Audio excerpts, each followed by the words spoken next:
Hi, friends in the world wide web on the app called Twitter. There apparently is a post. No, there's a post on Twitter. There's a post on Twitter. We're Who knew? we're having a combo with an elder millennial, obviously. I thought Twitter had tweet, today off. A tweet, a tweet, a post, a sharing of the musings, and it's coming from an Amy Gardner, and yeah, this is the @Sac Walk Safe. Yes, gotta walk safe. Sac walk safe. I mean, I'm into it. She's one of like the many ghouls of folks who just terrorize unhoused folks and like post things about them on Twitter. She just wants to be able to walk safe. Apparently, I'm into it. And it's a picture. It's not the normal like two people crossing in her Twitter profile. It almost looks like. Do you want to share a screen? You want to show us Yes. Let's do that. Let's share screen for you, for those of you watching, for our YouTubers on YouTube. Let's see. Okay. Can't believe there was a post today. Okay. So apparently there is a thing. So she tweeted this. Yes. Okay. So she tweeted this on Tuesday or on Wednesday? Oh, that's a good question. All right, now you're invoking this was on yesterday. It's on Tuesday. Yesterday at 8:30 p.m. Okay, so she's what are we looking at here? She's quote tweeting somebody whose name is Iron Maiden, and I believe it looks like they pay for a blue check from Elon Musk. They say, "You're in for a treat. Here's what's inside the huge Santa Rosa." Sorry, folks, for this language.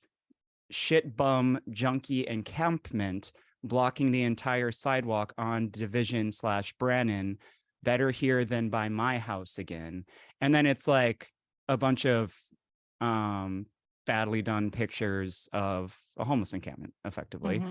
So just another piece of shit terrorizing homeless folks, posting where they live, right? And our dear friend Amy Gardner, ghoul from she's from Land Park. No, she's from East Sac, maybe. I think East Sac. Okay. It's hard to keep them. We're like surrounded by them downtown. Yeah, they're everywhere. The ghoul neighborhoods like have us to the east and the south. She quote tweets it and says, "What the fuck?" Okay. She. It's so good. She quote tweets this tweet and says, "I'm on the hunt for good #sex toy pics. #meth makes junkies F," I believe she means fuck, "for 17 plus hours. Friends find lots of toys at the river. I'm scouting for urban camps resplendent in sex toys. Right next to where innocents are walking/rolling." What the fuck? Right. That is like innocents. I want to know, who are the innocents, first of all. Also resplendent. This text, so this was sent to us by a friend of the show, and it was sent to us I don't know, a few hours before recording, and I didn't click on it. Yeah, I didn't click on it until I sat down and had everything open here to record, and did the like, oh shit, the day's been such that I haven't done anything to get ready for the show. But opened it up and was like, and I knew that we were going to be looking at a text from this Sac Walk Safe account because that had been said in the text message. But you had no clue. I had no clue that it was going to be this good. I like had to read it 3 times to be like, wait, is this real? And then I checked it from my phone just to see why #sex toy and meth.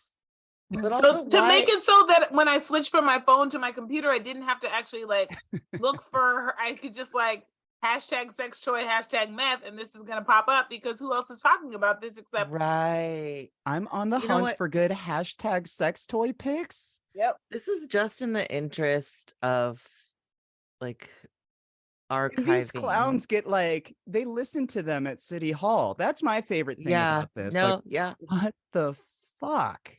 It's gone. I mean, it's not pervy that you're looking for other people's sex toy pics, or that you seem to be like an expert on the like sexual habits of people who are using meth. Like, that's not at all creepy. Yeah, that doesn't. I'm scouting for urban camps resplendent in sex toys. So it's so good. What is this? Her conceit here is that unhoused people buy a bunch of sex toys and then meth, so they can do the meth and then have all the sex. Fuck a sex toy, and then have all the sex or all the sexual pleasure. What and what I'm really trying to figure out. Those are expensive, man. Like, also, nobody has engaged this tweet. I'm really trying to figure out, like, is this an advertisement for meth? Because they're like, dang, if you can go for 17 plus hours. I'm trying to understand what is this even about? What's happening here, everyone? It seems like maybe somebody had a little too much rosé. Is this cougar juice? Was she drinking a little bit of the Chardonnay? I don't know why else you'd be like hashtagging sex toy pics and like associating that with unhoused like camps. No, it's also like such a weird. It's weird, man. It's weird. It's a weird like writing style also for this account, which is why I was like, I know we got to start the show soon, but I just want to read this one more time out loud a little bit faster. Okay. This is by @SacWalkSafe. It's literally their avatar is a picture of like a mother and daughter like crossing the street. But not the usual one. It's like they're doing like a bounce or something. Yeah, right? yeah. It's like an image of like a street. Road sign. So it's the silhouettes of them, right? And here's her tweet again, quote tweeting this other person like talking using all that terrible language about unhoused people. SacWalkSafe says, "I'm on the hunt for good hashtag sex toy pics. Hashtag meth makes junkies F for 17 plus hours.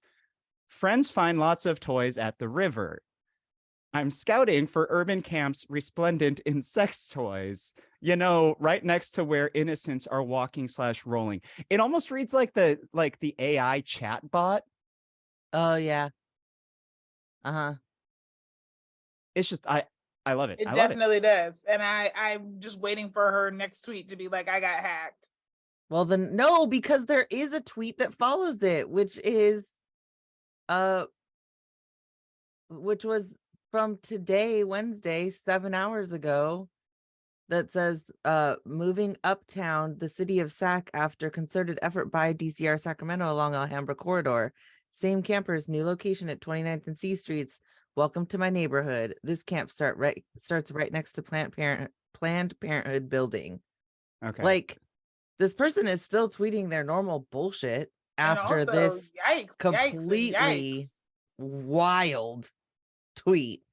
Yeah, The Amy, tweet is bonkers. Amy, there's only like a couple journalists that like I have notifications for every time they tweet. I think you've just joined their ranks because this is the weirdest shit I've ever seen in my life. We're about 10 minutes in.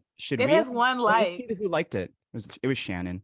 Big Blue Wave USA. Hashtag Save Democracy. Hashtag Blue Crew. Hashtag Of course FDR, they have a fucking Ukraine hashtag flag Blue in Voices, their name. Hashtag Dem Voices. Hashtag Connect Blue. Hashtag IFB. And then post.news/Big Blue Wave USA. It's a fucking lib with a blue wave and a Ukraine flag. And like, I feel like I should. This tweet is so good, I should like it. Let's we're about 10 minutes into this intro now, so we should probably start the show. But that was absolutely incredible. Wow. All right, let's do it. Voices, the thing things they said, voices, some from those dead, all the voices heard, voices, things we say, voices, they're in your head, all the voices heard. Oh, hello, everyone. You have Kempa. Oh, Shannon. Hello. Hey, y'all. Hey. Yeah. End of February. No Skylar today. Maybe someday we'll have him back. Who knows? But we've got quite a show for you today, and we were just so ensconced with this Amy Gardner thing. So we got to move it a little faster today because that went a little long. But let's begin with the fact that we love what we do. And if you love what we do, you should go to patreon.com/voicesrivercity and become a patron for as little as $5 a month. We've got premium content. We've got the Voices Cinematic Universe coming up with an update on the movie Cocaine Bear. You're not going to want to miss that. We're going to have an event, an in-person event coming up soon. You're not going to want to miss that. You're going to want to be a patron to be able to attend that. So do it, please. And yeah, let's start the show. Shannon, we were actually going to discuss this last week, but we didn't get around to it. Can you tell us a little bit about sort of the new assault on the unhoused community in Sacramento and who they are hiding behind to do this? Yes. So this was reported on February 8th by the Sacramento Bee's Sam Stanton. The new assault on unhoused folks is that they are being moved from public spaces, walkways, really, because so the city of Sacramento and the county are being sued by 2 disabled residents. The whole argument is that unhoused folks have taken over walking paths, sidewalks, even streets, and the 4-foot clearance that is currently required to get for people to walk through is now being pushed to 10. They want 10 feet instead of 4. And there's all kinds of quotes about how the population has grown so much and they're just taking things over, and sidewalks are blocked by tent encampments and debris, and because they want to take things over. That's they're growing just in trying power, to take right? shit over, man. Yeah. There's also conversation or talk in the suit. It states that some of the debris that is being that is out there is toxic, hypodermic needles, unleashed animals, rendering the sidewalks inaccessible, dangerous, and unsanitary for people with mobility disabilities. So the suit is on behalf of 2 people: Susan Hood, a 64-year-old legally blind Arden Arcade resident, and Chester McNabb, a 66-year-old downtown Sacramento resident who has trouble walking and uses an electric scooter to get around. Okay. So that's where we're at. So that's interesting. And I think there are some, legit conversations to have here on this, right? Yeah, like, right. Surely. And there was there is a rule in place saying that, there needs to be at least 4 feet of sidewalk so that folks in wheelchairs or who are blind or, in other ways disabled can get through the sidewalk. That's already a rule. Yeah. Now, what's really happening with a case like this is the business folk ghouls like Josh Wood, Amanda Blackwood, and their minions, the John Frias Morales, his husband Nick, Amy Gardner, Maviglio types, like all shitty people who want to terrorize homeless folks. They're hiding behind this. They're the real people behind these suits. And so on the one hand, we can discuss some of these legitimate concerns. And then on the other, I think we need to talk about what this is really about. So can someone talk about some of the legitimate concerns? Yeah. I mean, obviously, we want to live in a world where people have access to, their spaces. And for folks who are living with disabilities, this is a big concern, right? It's one of the reasons why, even with the Lime scooters and the jump bikes and all of that, when people were just like tossing them in the middle of the sidewalk, it was creating problems for people who can't just walk by and pick up or walk around your bike or your scooter, right? So we recognize that there are like legitimate concerns for people trying to safely pass through. We also recognize, people are texting and driving. People are not driving that well. So having to go out into the middle of the street is not, always the safest option for people, especially, in corridors where cars are traveling at really, high speeds. So it's not as if what's being raised here is not a legitimate like aspect of the built environment and safety concern, right? When I was on the Active Transportation Commission before I joined Measure U, one of the things that we were looking at was the KSI index. And KSI stands for killed or severely injured. And there are, several places where people are often, hit by cars, and they're either killed or severely injured. So it's not like inconsequential to say that sidewalks exist as part of our, physical safety infrastructure, and that we want people to be able to use them and use them safely. Also wanting to point out that like, people with disabilities have a history of suing places for not allowing them to be able to get in, right? For doing upgrades and not, putting in accessible bathrooms, not putting in ramps and other things that people need to be able to access them. So which, by the way, this is very much a pet issue for our mayor, Darrell Steinberg. He was all about his entire political career started with disability rights back when he was, in I think I want to say college or law school.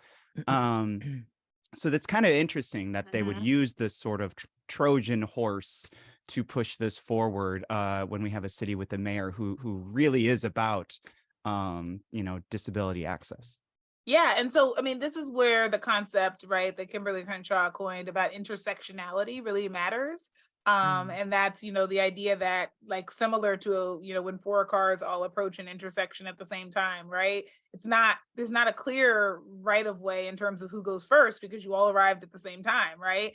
And the intersections of our identities operate very similarly, right? You're not, I always say like, I am not more Black than I am woman. I am both at the same time, equal opposite forces, whatever you want to call it, right? And so like, for people who are experiencing, who have disabilities and people who are experiencing homelessness, like we need to also lift up the fact that this is an intersectional issue, that a lot of our unhoused population also are people who experience disabilities. And so this should not be an attempt to pit one community against another, because that's not really possible, because one marginalized community too against another marginalized community, because these communities overlap in pretty so like even when we talk about like queer issues and race issues, it's like there are queer people who are Black and who are right, like these issues intersect in literal bodies. And so I think that's also an important thing to point out, is that this is not just like us versus them. It's like we're all in this, and there are some legitimate concerns to be raised around transportation access in this city. And I would argue that they don't start here. They start with the fact that every time there is like construction, downtown, the sidewalks get shut down, but the cars still have access, right? Like we have decided that cars are the main users of roads and everybody else is secondary, whether you're on a bike or whether you're a pedestrian, you're secondary. And so some of this also comes from the fact that like the aspect of our built environment is very car centric to our detriment. Yeah. Yeah, I've this is such a when I first read about this lawsuit, my initial reaction was just like fuck. Like, because I think what you're saying is so right. Like you pitting two marginalized groups of people against one another it's just gross. And it's not like I don't think that it is a very good way to be using anybody's time that is involved in this, especially considering all of the work there is to do, both for people who have mobility issues and for unhoused people and for the people who fall in both categories. Yep. I think at the end of the day, this really is one of those situations where there has to be, if we're going to move forward in a community where our local government is simply just like not fucking doing enough. They're sweeping what they can under the rug. They're finding excuses. You know, you can go over a whole laundry list of ways that they're avoiding. They're just like throwing their hands up to the issue of homelessness is what this feels like. I think it's one of those times where it's like, okay, the community has to take care of one another. And how can we do that? It's by going to moving toward encampments and doing the thing, which is like helping them to keep paths clear and providing like even trash pickup so that we can so that their trash is not accumulated and they can't get, cited by the city for that. Right. But also just understanding that like until there is a realization that the folks who find themselves living on those walking paths or in those encampments that are troublesome for accessibility, like until you realize that those folks don't actually want to fucking live there, like they would like to be in their own homes. They would like to be in shelter that treated them like people. They would like to receive services so that they can, move another step forward. Like until there is a realization that the people that are receiving the brunt of this are actually humans deserving of the same amount of attention and energy as the people who are suing here, like we're not gonna fucking get anywhere. Yeah. And it's and again, just so we have infuriating this conversation over and over. Oh my and God, over it's and over. exhausting. But there's something to me here. Like it's obvious. Like obviously, there's already the 4-foot rule. Just work with people on that. What they did instead when that lawsuit came out was go under all the freeways around the downtown central grid and just push people out and throw out their shit. They basically violated Boise in response to this lawsuit, which is exactly what the fucking ghouls wanted them to do, right? Yep. And folks, if you see one of these ghouls on the street, please let them know how you feel about them. But this to me, it has me kind of asking, where is the bully pulpit in City Hall on this? Why aren't folks speaking out on this? Where is Disability Rights California on this? Right? Like, because I feel like they would land on the side of like, listen, obviously accessibility is an issue. Yes, let's work towards that, but we cannot terrorize unhoused people in our fucking name. So that's kind of what I'm wondering. Like, I feel like Valenzuela, Katie Valenzuela in City Hall has spoken about this. I want to know kind of where Mai Vang is on this. I want to know where Daryl Steinberg, the mayor, is on this. And I mean, the biggie, Katie Maple, who basically rode into City Hall by starting a nonprofit serving unhoused people, is dead silent on this. Why? Where are you? Where are you? Yeah. I mean, I think we continue to see where their silence lets us know where they're at, right? And it's not, I was talking to somebody about this recently and it was like, well, they're in, they're sitting in their elected positions, like they can't talk about an active lawsuit. And it's like, no, you don't have to talk about the lawsuit. You can take a stand about like where you are in terms of the treatment of unhoused folks as a result of this. Like you can still say that you stand by not sweeping people in the way that the city has since this lawsuit was made public. I mean, immediately after, if you drove, walk, bike anywhere around, in the downtown and surrounding areas, you would find that if you weren't finding active sweeps happening, you would find that sweeps had happened, and that they were citing this lawsuit, that people need to be able to walk by, or or get wheelchairs through, and it's like, it's hard. It is one of those things that I think it does take like a moment's pause to think about a tactful response that isn't just a giant fuck you, which is what I want to say. No, fuck because you. I think a fuck you is entirely warranted. It's you awful people who are trying to circumvent a federal ruling that that says on its face what you're doing is cruel. Yeah. Like I don't. I mean, I the don't city doesn't give a shit about that. They never have.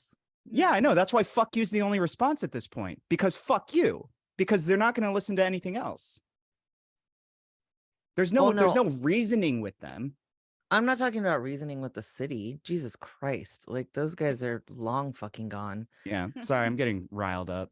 No, I'm talking about, there are people who find themselves in the space of like, yeah, well, I want to be able to like, I want my wheelchair to be able to pass through, and this actually does help me. Like, being able to come up with responses as to why we can't pit two groups against one another, right? Like, please, the fucking and I think city, that's why everybody they've here knows only where I stand found on the city. I think that's why they've only found 2 people so far. Like I mean, I'd be interested to see if this can reach a level of class action, but I think a lot of folks realize like they see exactly what the business folks are doing, and they're trying to use them as shields, and it's really fucked up. And then on top of that, we just are seeing right now, just before these storms are coming in this week, right? Once more, the county, Sac County, the Rangers are coming in to camps near the American River Parkway and sweeping them and giving them eviction notices.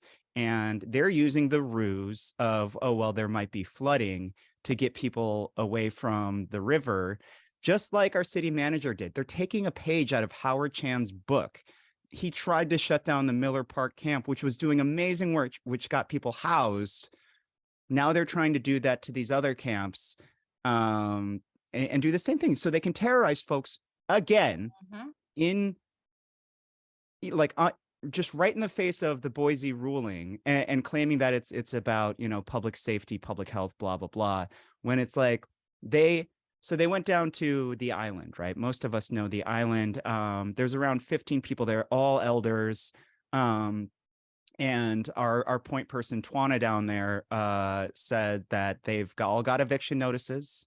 That Thursday at 2 p.m. they'll be, the county's going to come in, steal all their shit, throw it out, and provide them no options, nowhere to go, no housing, no shelter. They're doing this to geriatric people as storms are rolling into the Sacramento region. This is what we're seeing.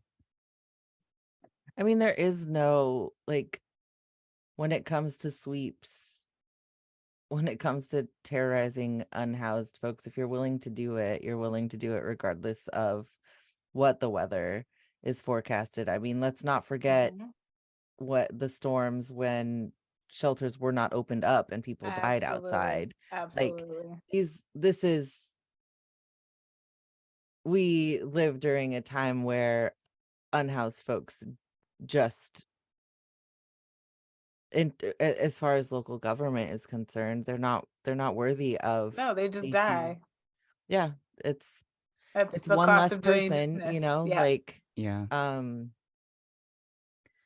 just bonkers to me that they're horrible. using inclement weather as their reasoning for worsening these folks' material conditions. Yeah, I mean, they'll try I mean, anything. because what they're going to try to do is ultimately they don't want to be confronted with how terrible this is. So they're always trying to come up with a reason why. And that's the thing, like, we will excuse anything that we want to, right? Like we've always found an excuse for why the abhorrent isn't so bad. And so the real question we have to ask ourselves is like, is whatever you're coming up with to excuse this reason enough? Does it outweigh the harm that you're going to do? And most of the time, the answer to that is no. And that's an easy gut check to be able to do, to say like, where am I on the moral side of this issue? But that's not the next question they're going to ask themselves, because they don't want that answer. They want to be able to say, but what about, right? And not actually ever consider the fact that, like, are these interests in equal, like, should they be given equal value? Should this concern over here outweigh this other one, right? Like, am I going to expose you to sepsis because I'm trying to prevent a paper cut? Like, paper cuts, sure, they're worth preventing, but like sepsis, right? Like, but that's not, they're not willing to actually have that conversation and say like, wow, these two things are not the same. Yeah. I mean, anything else on this? No, I'm gonna start a GoFundMe for just like emergency motel voucher money. Yeah. I think we need more civil rights attorneys around here too, because they should be getting sued nonstop over this stuff, day after day after day. And the way that the city and the county handle the cries for help in the crisis, like, you know, like we're talking about the island, and these are all older adults living with disabilities. Like, they would all be eligible for weather respite vouchers. But if you don't have an ID, a physical ID, then they can't put you in a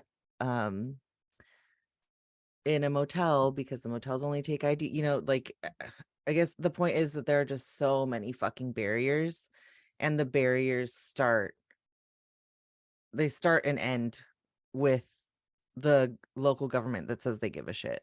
Like, and the state would prefer to perform state violence against them than to actually lead them into a path towards housing. It's all stick, no carrot, right? And we know that just doesn't work, that this is a housing crisis, that like that it's simple fucking math at this point. And again, in like, gonna bring up Katie Maple again, you know, as this is happening, you know, this week we had the state of downtown, right? You know, little address with all the politicians down there.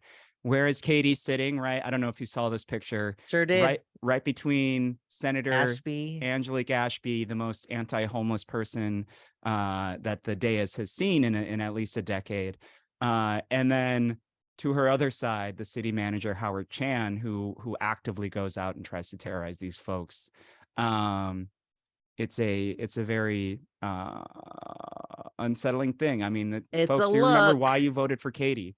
Katie ran on a platform of you know, stop militarizing the police, of homeless rights, and look where she is. Look what she's doing. She's like dead fucking silent. That picture, I also saw it, and it's very much like it's giving fascism. It's giving D5 was sold a lie. Oligopoly. It's, I mean, that it's, we live in an oligarchy. It's all about money and politics in America, both local and on a national level. And now that Katie has power, she doesn't care, it appears. Yeah. Well, we'll find out next week, because Katie is having a town hall on, I think it's the 26th, 20 or 27th, 28th, something like that. Hold on, let me pull up my we should provide calendar. a link for that. Yes, we'll provide a link. Sign up for it, folks. I'm sure she's going to try and it is on the deck. Tuesday the 28th. It is a town hall from 6 to 8 p.m. Okay. I see folks try and go to it. You know, she's trying to control everything here. If she wanted a real town hall, she would meet people in person. I'm concerned she's going to try and stack the deck with folks saying, thank you for getting this rook, right? The cynical part of me thinks she's going to try and find people of color to do this. So go and make yourself heard and keep making yourself heard. Yeah, show up, Yeah. D5. Should we move on? Yeah. Yes, please. All right. Well, something's happening in the world of COVID. Do you remember almost exactly 3 years ago? I was not on the show. It was one of the first episodes I missed, but Shannon and Skylar had Dr. Flo on the first time you met her, I believe. Also, first time she ever had a White Claw. Her It was first my White Claw. first time having a White Claw. That is Oh, very wow. true. I had never even heard of White Claw before that. So it was mid-March of 2020, and it was an episode all about what's the deal with this COVID thing. Here we are 3 years later. What's happening in the world of COVID in the US and California? yeah, so now we're at the place where our state and federal government are preparing to roll back the series of policy protections and funding that were rolled out to address COVID. So at the federal level, President Biden announced earlier this month that those pandemic protection and like the declared state of emergency will end on May 11th. And at the state level, Governor Gavin Newsom has announced that they will end on February 28th, which is just under a week from the time you're probably hearing this. So yeah, so that's where we are. So we beat it. COVID's over. COVID is not over. And it's interesting because most of the coverage has been saying that, like, hey, COVID's not over. It's actually still killing 3 times as many people in the same time frame as the flu does. But they're rolling back some of these the state of emergency protections because we are approaching COVID being more endemic. We have a vaccine. So the number of people who are getting extremely sick and dying is much lower than it was before. And so we have tools to be able to address it. The challenge, of course. What's the difference between pandemic and endemic, Dr. Flo? Yes. Pandemic is basically when we have widespread transmission of a novel virus, and very few people have immunity to it. Something becomes endemic when there become patterns to how it's transmitted. More people have been exposed to it. And so in general, the transmission rates are lower and it's not presenting the same level of threat. What's something that's endemic? Is it most illnesses? So the flu is endemic at this point, okay. Right? So that's an example. And it kills a concerning amount of people, but not enough that we have to like go 5-alarm fire until it does, right? I mean, that's why when H5N1 came out, that's why I had that one. Yeah, I mean, even when obviously the flu pandemic of 1918, right? There's always the opportunity because of the way that viruses can mutate over time for a new strain to come out that can be very, very dangerous to people. And on any given year, it could be a particularly nasty one that could. I mean, you just never know. So COVID is, it's still, like you said, 3 times as deadly as the flu currently, but it's going to become a part of life now. Like, I guess my question is like, is the general public just kind of fatigued? Because I know I can speak from experience, like I'm kind of fatigued from the safety protocols and stuff. And like, I'll still do it when I'm around someone who's like, hey, or if I see you wearing a mask, I'll be like, do you prefer I wear a mask? Something like that.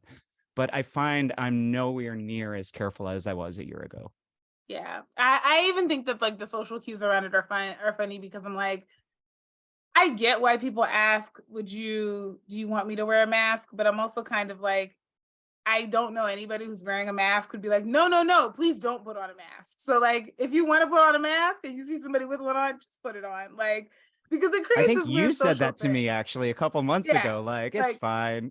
I mean, yeah, I'm like, if you don't want to, it's fine. But it's never like, oh, I am uncomfortable with you now putting on a mask, right? So like, Sure. if you're willing to do it, do it. Like, yeah, I mean, maybe that's deep down in me. I'm hoping they'll just feel like whatever.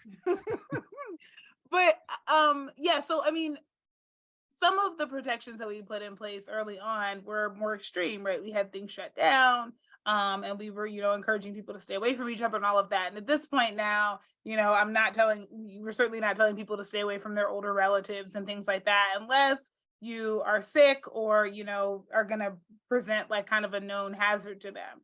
But there still are, things we need to do to be able to keep folks safe. And especially, our folks who have immune challenges. And COVID is not something to sneeze at, and so similar to the flu. But Sneeze at. So similar to the flu. So part of the challenges is something becoming endemic. That doesn't mean that there's not a risk for people, especially the people who get sick and die from it. And so our goal really is to reduce transmission to the extent we can. And a lot of that can be done by engaging in some basic safety protocols, like wearing a mask, like, doing things outside where we can, like staying at home when we're sick, like washing our hands regularly and covering our coughs and sneezes. And those kinds of things really do help and testing before you go out, because we have that opportunity. So those are the kinds of things that we can do to be able to reduce the transmission. But as we're beginning to now ramp down all of these protections, there are some things that we have to be, aware of. One is, of course, vaccines, right? During the pandemic, because of the protections, you could get your vaccine anywhere. There was no cost to it. You didn't have to worry about your insurance or even giving your insurance, billing your insurance, none of those things. And that's increasingly not going to be the case anymore. So now your insurance is going to have to be involved. And so after, I believe it's November 11th, you won't be able, right now, you'll be able to go to any healthcare provider that's approved to be able to get vaccines if you need a vaccine or a booster. But after November 11th, you'll have to go to your own, or you could be subject to paying, out of network costs and copays and other things like that. It will still be covered with no cost sharing, because thanks Obama, we do have the Affordable Care Act, and that's one of the preventive services is vaccines. But for people who are uninsured, that could be an out-of-pocket cost. So there are things that are going to change.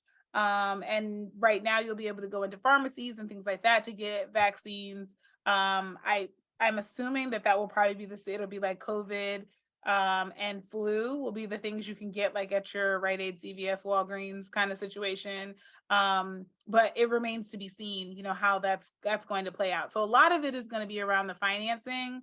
Will you still be able to get, free COVID tests? Maybe from your health insurance, but maybe not just, in the mail from your government anymore. And we already saw some of the other protections that were associated with this go away, like the eviction protections that went away in over a year ago and that sort of thing. So over time, we're kind of going back to normal. Unfortunately, some of those things that we did before the pandemic were not a great baseline to return to. And so I'm hoping that there will be some moves on our part to be able to retain some of the things that we did gain from the pandemic. But even the pandemic, like EBT, the ability to get food is going away, which shouldn't. So, there are just lots of challenges with this ending. And not, yeah. Yeah. So, okay. A very simple one for folks to do is, if you have not gotten your booster yet, get your booster now. Just do it. Yep. I got the trifecta. I got all three. Wow. Yeah. The Johnson & Johnson was that one went in the spiciest and was the least effective. Don't do that one if you can. But so that's a very simple one for folks. The other one, as you said, Flo, mask up in public places, social settings, things like that. And then if you're sneezy, sniffly, feeling symptomatic at all, just stay away from people. where do you see, you were saying you were kind of bemused by the norms that you're watching. Where do you see people actually landing with that? Yeah, I mean, I think I think for some people, the mask has become like a wear it sometimes, don't wear it others kind of thing, which I was kind of expecting. I do think that, the advantages of being outside, especially in times when the weather is nice. Um, Hopefully that doesn't go away. I've seen, a lot of places expand their outdoor seating, and so far they haven't reduced it. So that's pretty exciting in terms of like, just us recognizing like that's a good thing for all of us is to spend more time outdoors. And it does reduce transmission. Um, I but I think for the most part, people are kind of, I mean, I've been to a lot of events lately and they're indoors, and there's less than 3 people wearing a mask. Right. So I think Yeah. for the most part, people are just like, well, that's over. It is going around. Like, I will say, I have 4 very close family members who currently have it. This should be my week without my annoying pit bull. But for COVID reasons, I have her this week. Like it is going around currently, Yeah. Well, in Sacramento County, we've leveled up, which is not what we want to be doing in terms of COVID. So we've gone from like the low tier to the medium tier. Great for us. That's how I measure things. Eek tier. We're at eek tier now, folks. We're at the eek tier, and so we're gonna need you to put your masks on and wash your poop hands. I don't want to wash my poop hands. I love poop hands. Love having them. Just now, spreading that pink eye. Pink eye Dave. That's what they call me on the streets. Second question, like Not just pink eye Dave. Oh my gosh. Is that bad? That's on my dating profile. Should I change it? It's on the Hinge. Mm-hmm. No, I think you should stick with it for sure. I think I should too. Listen. It's gonna get you hella dates. Okay. If the girl's not into the scatological, then she's not for me. Don't anyway. even want her. I don't care. Yeah. Okay. I think it's a great conversation starter. Okay. Is this iteration of COVID, is this strain, and are we kind of seeing a trend where strains are less deadly than earlier iterations? I'm sure there's a number of factors here, right? Like a good number of people are vaccinated already. A good number of people have had it before. So some of the most compromised people have already passed. So tell me what's going on there. Are strains getting weaker, or are people getting more kind of robust to it, or are the vaccines a big factor? What's all going on? So we do have a lot of, there's a new strain coming out constantly. And because this virus, like one of the things we weren't sure, you may notice that like if you were vaccinated for like measles, mumps, and rubella, right? You got that vaccine once and you don't really need to have it again. There are some viruses that they still mutate, but they mutate very, very slowly. So the mutations are not consequential, and so therefore you can be immunized and have that immunity for life. Whereas there are other viruses that mutate a lot faster, like the flu. And so for those ones, we have to try to update the vaccines, and you have to get them more frequently because your immunity wanes. And so that's really what we, have been seeing thus far with COVID, is that it's one of the viruses that mutates quite quickly. And so that means that getting boosters and getting updated, shots when new variants are out, when they have a new vaccine that includes those variants, is really helpful. So it's not so much that the newer strains are stronger or not. I mean, they are evolving in a way to be able to evade the vaccine. That's why they're trying to stay and continue to be able to transmit. But what we're seeing is that people do have some level of immunity from previous infections and or from vaccines, and so that is helping to slow their transmission and or to make the course of disease a little less severe. Okay. This is, I guess. So it's like equal opposite. It's like more people are like lower risk, but these viruses are evolving in ways to help them stay around, right? So they're more easily transmissible and they're more so it's like, but then when they are, which this one is very transmissible, they're falling on people who have some level of immunity already or have gotten COVID before, so they're not getting as sick as they did before. And then also the behavior part of it is that when people get sick, they stay home now, so they're not out spreading it to other people, so there aren't as many opportunities for it to spread. So there is somewhat of a better norm than early on. Like people are actually like, oh fuck, I got COVID, I do not want to harm any other people, and like actually doing what they need to do, at least once they get it. Or just illness in general. I hear a lot more people saying, I'm staying home because I'm sick than I ever have in my life. Before, people were like, I'm sick, I'm here, I'm here, I'll sit over here because I'm not feeling so great. Yeah, I mean, I do that. Like if I'm sneezy or like feeling off, I'm like, yeah, we probably shouldn't do this, And I'm like, I was always like, here's a mask if you have to be here. You did that pre-pandemic. You did that to me like the second time I fucking met you during NELP. I remember I was sitting right next to you too. Because I disagree with mandatory attendance policies, by the way. Yeah, I think that was a mandatory policy. There was a mandatory attendance policy, so I knew you had to be there. Sorry, Scott. You were not feeling well, and so I was like, here is a mask so that you don't have to make everybody else sick. And of course, everybody looked at me like I was nuts, and I was like, well, Beginning of a beautiful friendship. But like that is really interesting when you talk about the cultural norms and how we've changed. Like that is, I'm like fully on board with that now, like in a way that I wouldn't have been in the past. I guess that my final question, and Shannon, if you have anything do you have anything? Any questions? Okay. No questions. Okay. My final question is, I worry sometimes.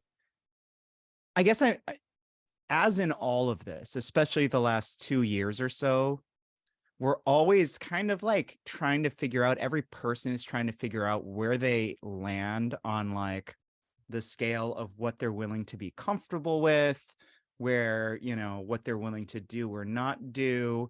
And it's a whole wide spectrum, and everyone has their own spaces. Some people are more gung-ho than others. Some people actually have science to back up their positions, like you, Flo.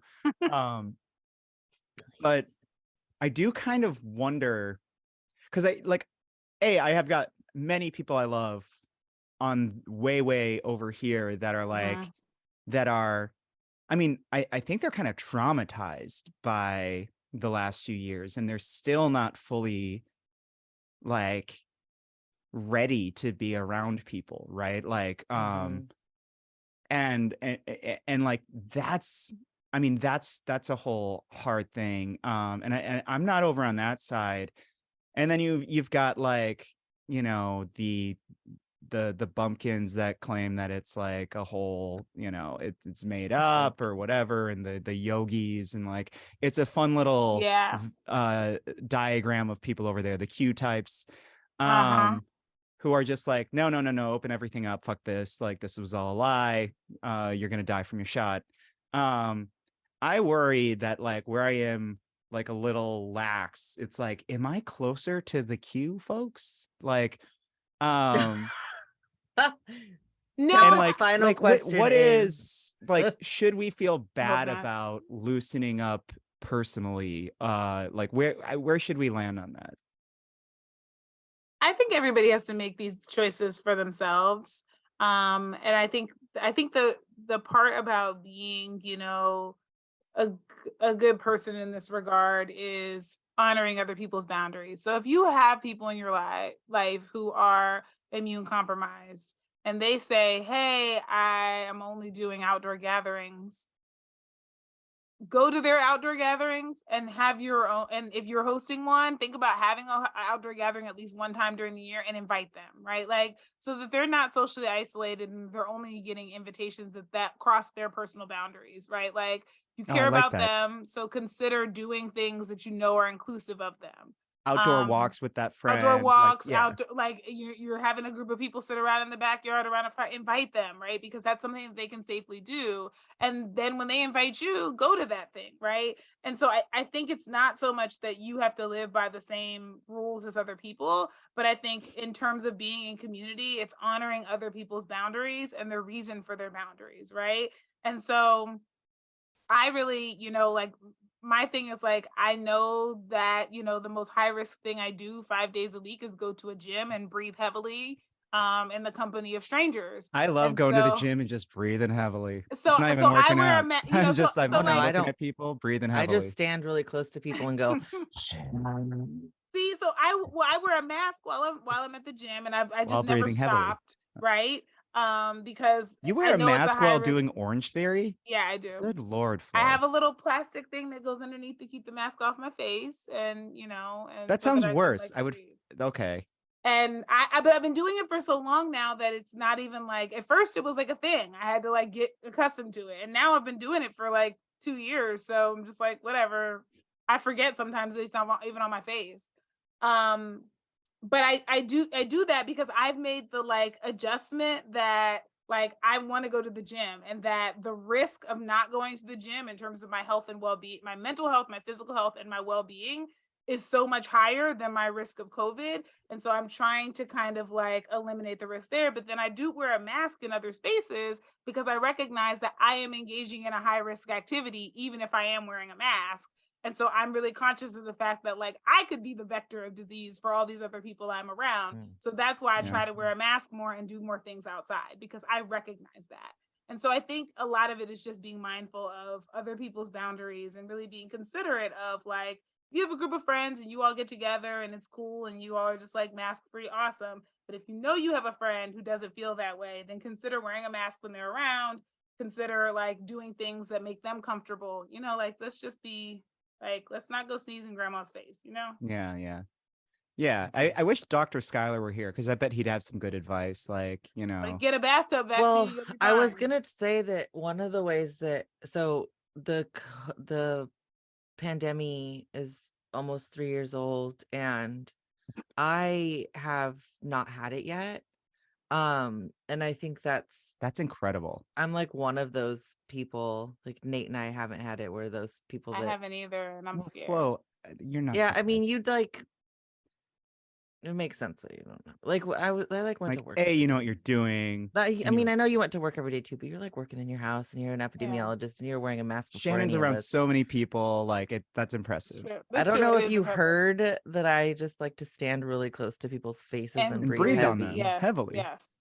But I think probably like the way that like the protocols that I have adopted through the pandemic, obviously, is like increased hand washing, hand sanitizer, lots and lots of outdoor things. I still will wear masks like when I go grocery shopping. But I really think the thing that has saved me is that every time a new bathtub vaccine has come out of Skylar's house, is I have been mainlining it. Yeah, like he lets me know pretty quick. And I just recently got a new one because I turned 40 and he was like, you got to stay up on your bathtub vaccines. Yeah, so this one's a little vinegary, but I still liked it. Yeah, it like went, yeah, you're right. I thought he went a little heavy on the vinegar. And like the afterburn was a little bit intense. Yeah. I mean, I vomited for 4 hours, but like other than that, like I feel great now, Yeah, no, I totally shit my asshole out of my asshole after I got the vaccine. But I'm alive. Yeah, so, I think that causally we know that Skylar has saved your life. 100%. A few things I'd recommend to folks.